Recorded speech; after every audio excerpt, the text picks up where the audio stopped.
So as you can see, a very straightforward process. Now, in order to be able to use the factory navigation equally as straightforward, we're just going to start typing in the address that we want to go to.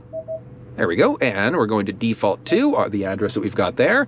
And so as we can see, we can save it as a favorite, or we can just start the navigation.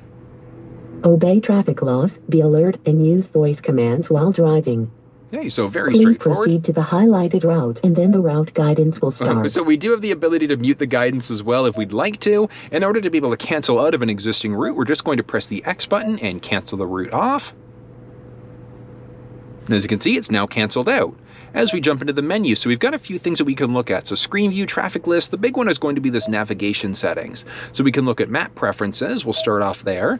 It's going to give us quite a few options there. So big one is going to be the point of interest icon. So it lets us know if there are nearby gas stations, restaurants, things like that. Route preferences.